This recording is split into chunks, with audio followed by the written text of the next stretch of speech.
Police officers who have arrested other police officers. What's the story? My dad was the arresting officer of an undercover narcotics detective for the murder of 2 fellow officers. From what I remember, the 2 officers and a technician caught him by surprise while he was stealing from an evidence room. He shot the 2 officers first and his firearm jammed, so the technician escaped. Detective got life in prison and died there. Probationary officer goes on a blind double date with his roommate. Been at the racetrack drinking, so they take the train to downtown. Everyone is pretty drunk, him in particular, maybe to entertain or show off for his date. He is acting goofy as everyone is getting off the train. He sees some guy bent over tying his shoes. Rocket scientist decides to leapfrog over the guy, only neither of them have much balance. A probationary cop basically jumps over on the guy and drives his face straight into the pavement because he is too drunk and the guy wasn't expecting it. Everyone jumps up and he starts trying to defuse the situation he just caused. Turns out the guy is a 17-year-old kid heading down to spend the weekend with his grandparents and has 2 broken teeth and a broken nose. The drunk cop starts saying stuff like, "It's okay. It will be fine. I'm a cop. It's all good." When he realizes the crowd isn't going to let him just walk away, he foot bails and tries to run off. A few guys chase him down and grab him. Cops get called and detain him. I was the on-call detective who was called out at 2,230 to handle the case. He refused to answer any questions and was booked in for felony battery based on the extent of injuries and age of victim. He never made it off probation and resigned. What a freaking idiot. Not me, but my dad, who was a cop. He was still working as a full-time cop before switching full-time to firefighting and made a traffic stop around 11 at night back in the mid-80s. Nicer car, speeding well over the speed limit, so my dad initiates a stop. Before he is out of his cruiser, the driver has what looks like a badge hanging out of the window. My dad walks up, does the usual song and dance, and the driver said, "You obviously can't freaking see who I am." My dad says, "Yes, Lieutenant Colonel, I do, and right now I'm conducting a traffic stop." Turns out the driver was a lieutenant colonel in the Ohio State Highway Patrol, which is pretty high up in their rank structure. My dad again asks him for license and insurance, and the guy goes off, threatening to call Dong, as in Dong Celeste, who was governor at the time, and threatening his job, that he was just trying to get back to Columbus after an engagement and so on. Eventually he calls for backup and has another officer there to witness what was going on. Eventually my dad writes him a ticket, and while still screaming, "Mr. Perling rank," drives away. The next shift my dad gets called in by his assistant chief and is asked about the stop, and apparently the colonel of OSHP was calling him about it. In the end they had to bring in the other officer to write a statement of what went on, and in the end nothing came of it, except the ticket wasn't contested and paid. More cops need to enforce speed limits on each other. It really pisses me off when I see cop cars speeding past me with no lights on when it's clear they aren't going on a call, they're just driving. It's much less common where I am now, Washington, than it was in the South, where I am from. Not a police officer, but I worked as a contractor for a law enforcement's digital evidence lab. There was a new guy who had just retired as a cop but came on because he wanted to do computer forensics and supposedly had some background in it. We were in training together learning about cell phone forensics when he missed a day of training. That night he was on the news because he had been arrested after cops closed in on him for soliciting texts or pictures from underage girls. We weren't part of the investigation but did send his work computer over to the lab that was working on it, and he had pee on it. Overall we were all shocked but also couldn't not chuckle at the irony that he was a Compat 6 forensics analyst who didn't know how to hide evidence on a computer. I actually have had to arrest 3 separate members of the justice system this year. First, a practicing lawyer and former judge who had been utilizing his position to coerce sex from defendants. He utilized this leverage even after he was not a judge anymore. Investigation by DCI revealed he had about a dozen victims, so a warrant for his arrest was made, which I executed. Arresting a guy who used to put defendants in front of is a very odd feeling. He weaseled out of prison time and got it all suspended and put on a direct supervision probation program. Absolute horse crap.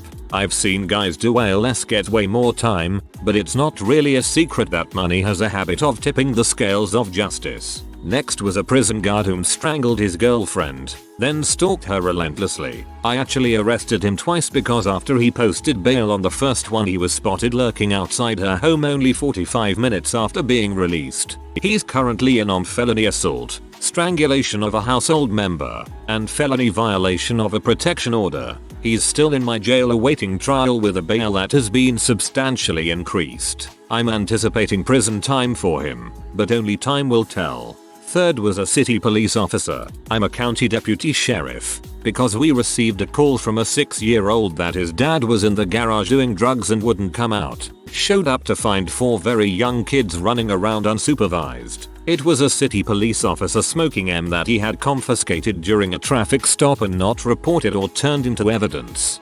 DCI took the case from us due to potential conflict of interest and have placed him in another county's jail, and I haven't heard any more about it. Hope he does time too. What kind of butthole leaves his little kids totally alone and unsupervised while they smoke M? Especially when said person is a frickin' cop. Unforgivable in my opinion. But yeah, 2020 has been a very strange year for me. Wow, very similar thing happened to a judge in Nashville too. He even went so far as to make a call to let a personal acquaintance out of holding, who then went back to the wife who reported him and almost beat her to death. Get a call one night about a domestic. Upon arrival, this woman was bleeding heavily from her face. Said her boyfriend was a cop and he was in the next room. We talked to him and he tells us to how she deserved it. Had to use force on him and get him in custody. Guy had close to 8 years on. Fired on the spot by IAD when they arrived. Frick him. I have no sympathy for women beaters. This is so common here in Brazil. It's so sad. The military police ignores whatever crimes their policemen commit and the story only ends when the abused woman ends up dead.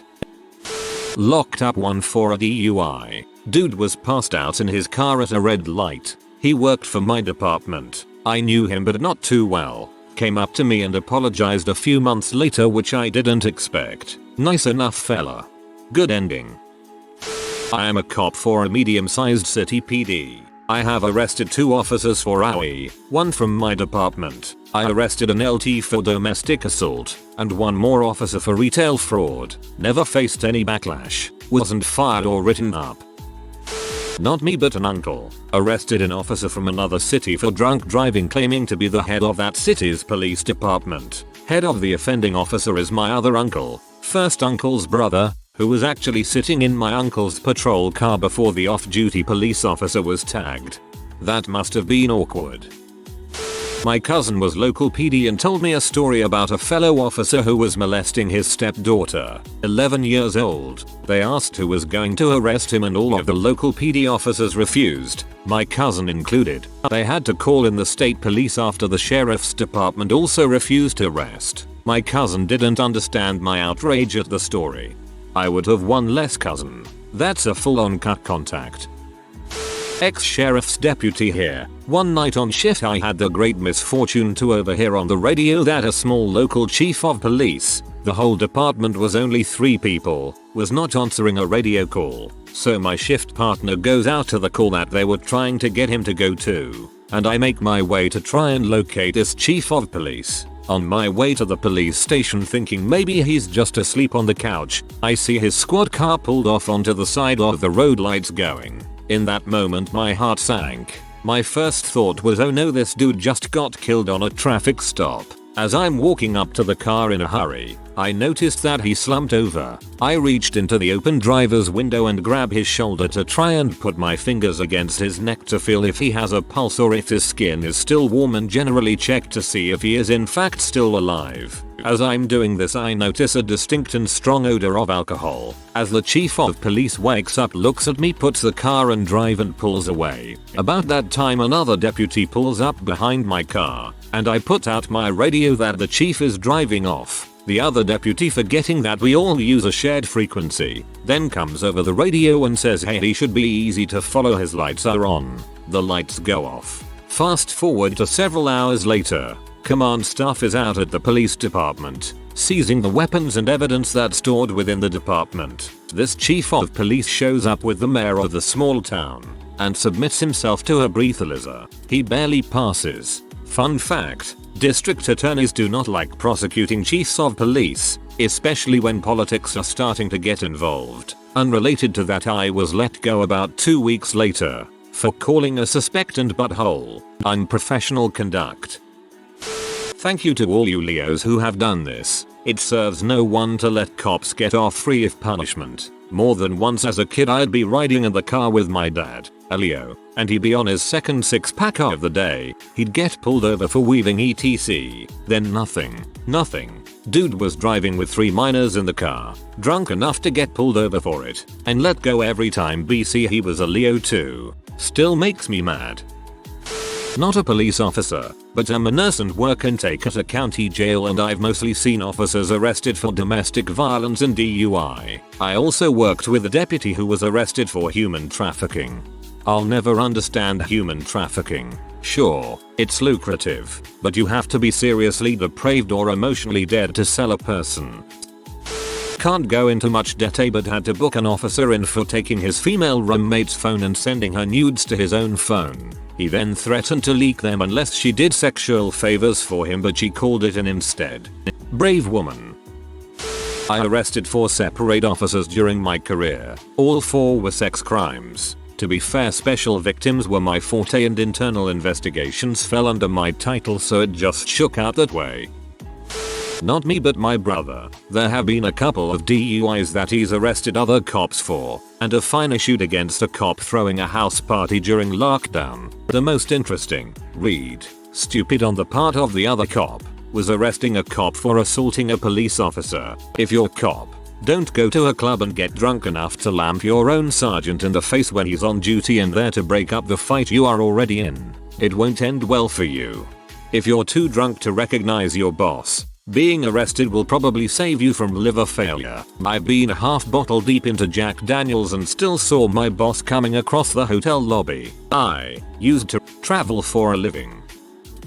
Saw a true crime video where this police officer killed his ex-wife cause she was trying to divorce him and she had a really nice life insurance. He was struggling hella hard with bills and apparently the crime split the whole police department up. People who thought he was guilty versus people who couldn't believe it and thought he wasn't guilty. In the end he was caught cause he was the only one who had keys to the car she drove, and the police found a paper with calculations on it that were how much he would have left over after the life insurance money paid off his debts in his house. Oh, and he was sleeping around with a co-worker, lol. Not a cop yet. Yes, I know, but this is a hilarious story. The city police department had gotten their first internet computer in the early 2000s. And one of the 2 female officers was having trouble with the computer. She had spent an hour screaming, hitting and yelling at it before pulling her gun out and shooting the computer. The other female officer, who is my sister's future mill, had to take her down and arrest her for unlawful use of a service weapon and destruction of municipal property. The charges were dropped because she asked if she could instead quit without her pension and benefits and go to therapy. Now she's been living life as a grandmother and helping kids with anger issues. Another issue, more serious. An officer, same PD, was charged and convicted of unlawfully manufacturing and selling firearms. He was building rifles and pistols and was using a pawn shop to help sell them because they had an FFL, Federal Firearms License, and was forcing the owner to sell him parts for a cheaper price. He was also found to be selling the drugs he took off of people. The police department has taken so many hits from these incidents that the city forces them to have multiple cameras in the cars. All officers have to have body cameras they can't turn off unless they're going to the bathroom, which they have to do in the department. They also can't have their guns directly on them at their desks. They have to be locked in a safe next to their desk to deter them from pulling it out and shooting a computer. I have decided not to work there and to find employment with a department that has a better reputation, which sadly is hard. I'm still stuck on had gotten their first internet computer in the early 2000s. I was the head of the unit dealing with sexual offenses and child protection. We served a number of police precincts, called a cluster. A young woman was arrested for theft at one of the police stations that resorted under us. Her mother was the complainant. The daughter had a serious substance addiction and had previously stolen from her mother, who gave her a last warning after the second to last time. A substantial, for them, amount of cash had gone missing, and, when confronted by her mother, the daughter denied any knowledge of it. So, deciding that it was time for tough love, she took her daughter to the police station, opened a case and had her arrested. Later that evening, the mother discovered that, instead of hiding the money in the inside pocket of the coat which was hanging in her wardrobe, she had inserted the envelope containing the cash into the coat sleeve. In other words, no theft had taken place. She immediately returned to the police station, explained to them what had happened, made a withdrawal statement and was told her daughter would be released imminently, but that, because the case docket was already with the detectives, only they could release her, and not the informed police in the charge office. Enter the rotten apple of a detective. Upon hearing that a withdrawal statement had been made, he booked the suspect out of the cells and took her to his office, where he told her that he could make the case go away if she did something nice for him in return. He then talked her into having sex with him, following which he had her released from custody. Only upon returning home and hearing her mother's profuse apology did the daughter realize what had happened. Cue the rape complaint, the case docket of which ended with me. Long story short, we summarily arrested the detective, a seasoned veteran of more than 15 years service, recovered the used condom in his office, and he was convicted. I don't remember the exact sentence, but it was in excess of 10 years. How was someone who was that horrible allowed to work that job for 15 years? You can't possibly believe that was the first crime he committed. Used to work for the police and arrested a few cops. First one was my first shift ever on the beat. I was walking around the city and had a complaint about an abusive guy who was calling women ass and yelling about how ugly they are. I wasn't too fazed, I thought he was probably just a drunk. As we walked over to speak with the guy, he started yelling about how he was in his right, and we all agreed. You can have an opinion, but just keep things quiet. It was a very simple conversation, and after taking his details to issue a ticket, he just snapped. He threw his briefcase at my partner and kicked him in the junk. Well, we had warrant for arrest, so took him down and cuffed him. As we took him down, his glasses broken on his face and cut him up a bit. Nothing major, so we took him back to the holding cell. At this point he said to me, "Did you know I have a 12-inch dong and my real name is Joe Big Blow?" We all had a laugh. I finally got some time to run his name through the system and boom. Police inspector. This is one of the highest ranks in Vic Paul. So being an inspector, I called my boss. She came in and said, "Oh frick. This guy used to teach at the academy, then he runs at her and tries to headbutt her. That doesn't go well and he ends up on the ground with a big lump on his head. Someone gave him a wall to headbutt instead. After a few hours he sobered up and was sent home. The court case carried on for 3 years. I've since left the force and he was fired shortly after that altercation." Not me, but I haven't seen anyone mention the video from a few years ago when the female cop ran down another cruiser that was going way over the speed limit and didn't have its lights on or call in anything. I don't recall names, but she saw another cruiser burning down the highway and took off after him. She followed him for a few miles and finally got him to pull over. Once they stopped, she got out and pulled her gun, ordering him to get out over the speaker. He bitched but finally got out and she put him on the ground and in the back of her cruiser. The dude had no reason to be going that fast and was doing it just because he was a cop and thought he could. It was national news when it happened, and, if I remember correctly, thousands of police departments across the country were doing illegal record checks on her, which goes into a system. But that'll come later. And she was getting death threats in her mail from police officers everywhere. I don't recall what led to the discovery, but she found out about the illegal background checks on her and won a ridiculous amount of lawsuits. I'm gonna go look for the article and post it here if I find it. Feel free to link it if someone finds it before me. Not a cop but a former dispatcher who filed a complaint against another dispatcher for jeopardizing public and officer safety. This person did not like me and would intentionally withhold information and not enter it into CAD, causing me on radio to have delays in responding to officer questions. When I finally had enough and reported this person to assistant chief, I was sent home. 2 days later I was fired for abandoning post even though I never left. I called both the chief and the assistant chief out during my termination for this being a case of good old boys and collected my personal belongings. To this day people ask me all the time why is it when they call 911 at this particular city they get told hold. My response is usually that dispatcher is most likely finishing their game of Candy Crush first, the thin yellow line, dispatchers, and I hear the thin blue line, cops, are to never be crossed. You're either with them or against them. I'm an actual cop, so I'll give an answer. I've arrested 12 cops for DUI, 2 of which included charges of possessing weapons while intoxicated. I've arrested 1 cop for writing a check on a closed account, another for violating protection order during a very ugly divorce. I assisted the feds on a couple tax-related arrests. I've also arrested a total of 3 cops for dereliction of duty. One of those cops was a cop who didn't arrest or conduct a DUI investigation after a crash involving another cop.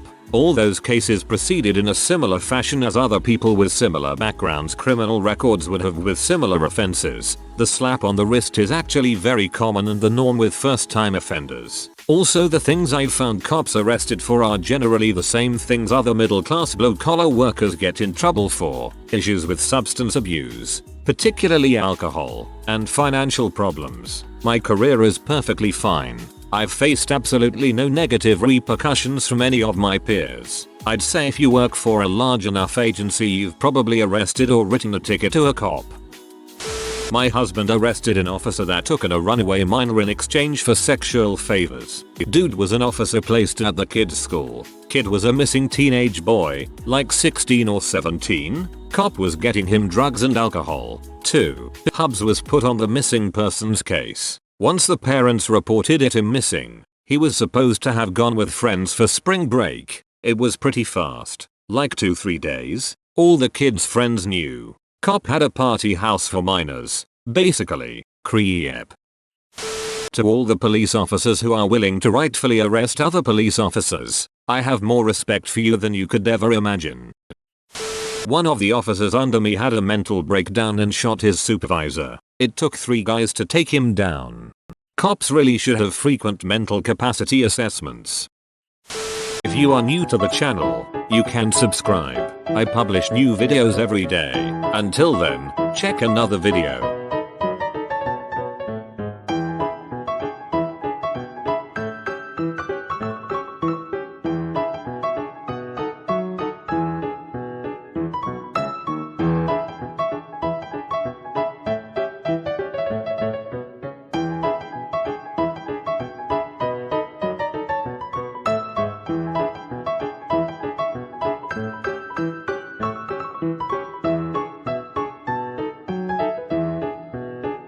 Bye for now.